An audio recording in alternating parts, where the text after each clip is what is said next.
Dear friends, welcome to my channel Behind the Truth.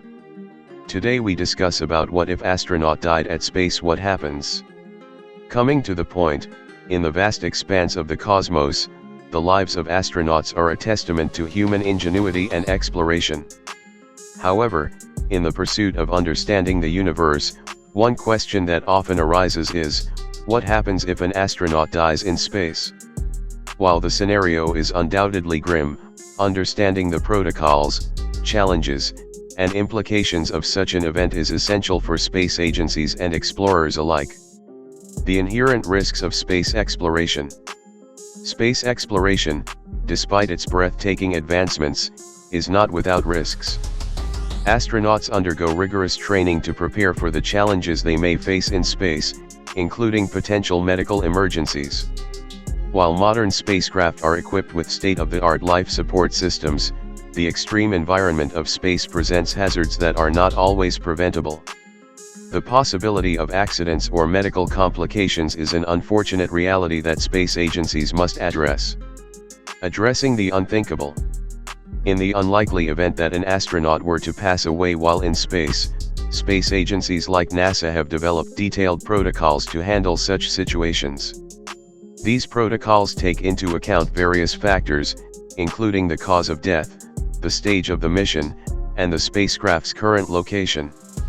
While the specifics may vary, the primary objective is to ensure the respectful and dignified treatment of the deceased astronaut while minimizing any potential risks to the mission and crew.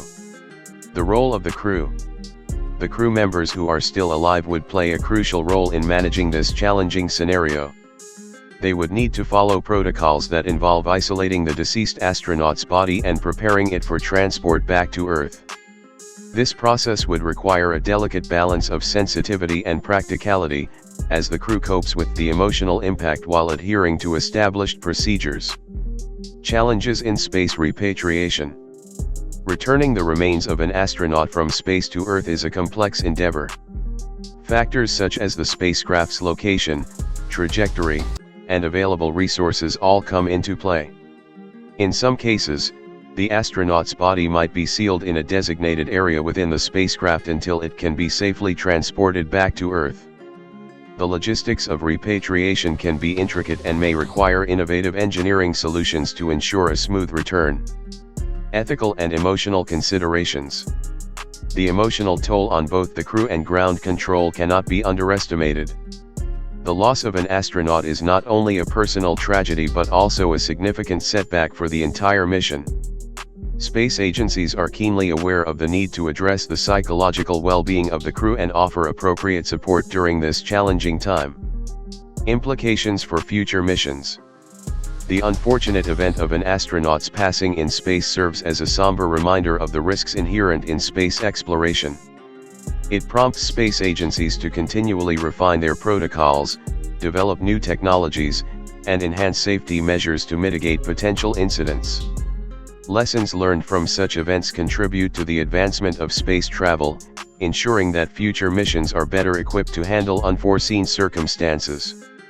In the event that you were subjected to the unforgiving depths of the cosmos, your consciousness would wane within a mere 15 seconds. And the grip of death would envelop you between 30 seconds and 1 minute. But consider this scenario: what if you were garbed in an advanced, potent exosuit tailored for the void? This would confer upon you a window of approximately 6 hours before the depletion of your life-sustaining oxygen, only to be followed by your inevitable demise. Alternatively, might you remain suspended indefinitely in the boundless expanse? Welcome to a realm of conjecture, the hypothetical landscape where demise transpires amidst the stars. Throughout over half a century of venturing into space, the human race has mourned a mere 18 souls lost. Yet, in light of imminent blueprints for civilian voyages beyond our atmosphere and daring odysseys to the Martian frontier, the probability of spacebound fatalities is poised to surge. Thus, the spectacle of celestial funerals beckons. But what quandaries would encircle such ceremonies in the absence of terrestrial gravity? With every launch of intrepid astronauts into the firmament, mortality emerges as an ever-present specter. After all, These bold explorers essentially tether themselves to colossal behemoths of propulsive power, none other than towering rockets.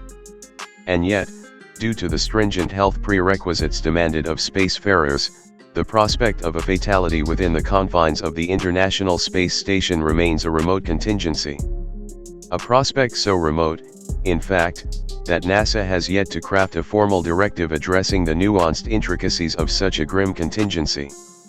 According to the insights of one-time astronaut Chris Hadfield, the mantle of decision would cascade to the custodian of the ISS, its commander.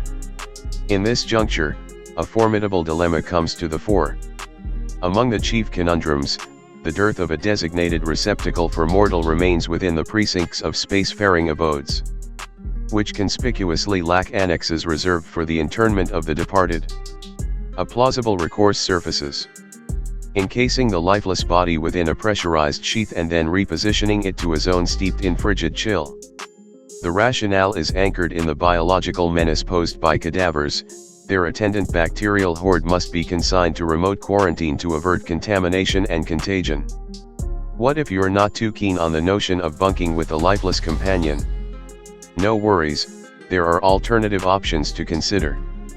Back in 2005, a Swedish enterprise floated an intriguing concept. Essentially, they suggested a procedure wherein bodies would be freeze-dried and subsequently disintegrated into minuscule frozen fragments of tissue, akin to the process of cremation. The upshot: significantly reduced spatial requirements, the eradication of any biohazard concerns, and a smoother trajectory for a potential journey back to our home planet. Suppose you find yourself lacking the luxury of having liquid nitrogen on hand within your vessel for the chilling process. In this scenario, the frigid void of space itself could serve as an unconventional substitute. Interestingly, in hindsight, could the most straightforward remedy have eluded our consideration until now? Historically, mariners would consign their departed shipmates to the depths of the ocean, so one might wonder if astronauts could follow a similar practice and bid their deceased comrades farewell into the cosmos. In principle, this seems plausible. However, the intricacies of space render the analogy to the sea somewhat incomplete. The cosmos proved to be a realm with complexities surpassing those of the open waters. Unless you attached a miniature rocket to the departed individual, their course would naturally align with the path of the spacecraft from which they were released. But, picture this. Should you employ the same tactic for multiple individuals, the eventual return voyage could take an unwelcome turn. Granted, it's apparent that this might not stand as the most optimal choice. Now, let's explore an alternate scenario. What if we exercised patience and reserved the farewell until we reached our intended celestial destination? After all, we lay our beloved to rest here on Earth, so wouldn't a similar process be feasible on distant planets? Of course, the mechanics of excavation might differ, yet this discrepancy wouldn't be our primary concern. Human bodies, particularly those that have ceased to breathe, are teeming with earthly microbes and bacteria. These minute inhabitants could pose a contamination risk to any environment that holds potential for sustaining life. Even the spaceships undertaking expeditions to Mars necessitate meticulous and recurring cleansing to shield the alien world from the influx of terrestrial microorganisms. Given this, the solitary foolproof method of disposing of a deceased individual on such celestial terrains would involve the act of cremation. I trust that this revelation hasn't tarnished the awe-inspiring allure of space travel for you. Yet, it's a pragmatic facet that demands our attention as we forge ahead into the era of cosmic exploration. Perhaps in our next venture, we can shift our focus to a topic with a more uplifting vibe, for instance, pondering what would happen if cat's fur exhibited ceaseless growth. If you like this information, please share, like and subscribe.